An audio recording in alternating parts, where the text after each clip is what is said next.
Hello guys, welcome to only my talks. Allari Naresh గత కొద్ది కాలంగా రొటీన్ ఫార్ములా వదిలి కథ నేపథ్యం ఉన్న సినిమాలను చేసేస్తున్నాడు. విజయ్ కనక మేడల దర్శకత్వంలో నాంది సినిమాతో సూపర్ హిట్ అందుకున్నాడు అల్లరి నరేష్. ఈ సినిమా కలెక్షన్ల పరంగానూ మంచి నెంబర్స్ తెచ్చింది. ఇక అదే దర్శకుడితో చేసిన ఉగ్రం యావరేజ్గా నిలిచిన నరేష్ కంటెంట్ సెలెక్షన్కు మార్కులే పడ్డాయి.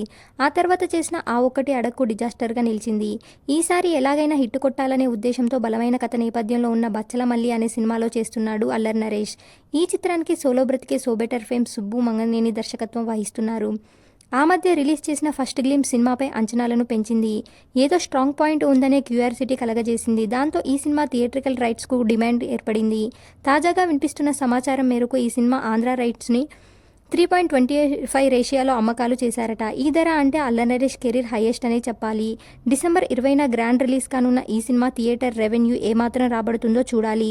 సామజ వరగమన, ఊరు పేరు, భైరవకోన వంటి బ్లాక్ బస్టర్ చిత్రాలను అందించిన హాస్య మూవీస్ బ్యానర్పై రాజేష్ దండా, బాలాజీ గుప్తా ఈ చిత్రాన్ని సంయుక్తంగా నిర్మిస్తున్నారు. ఇలాంటి అప్డేట్స్ కోసం please like, share, subscribe OMT.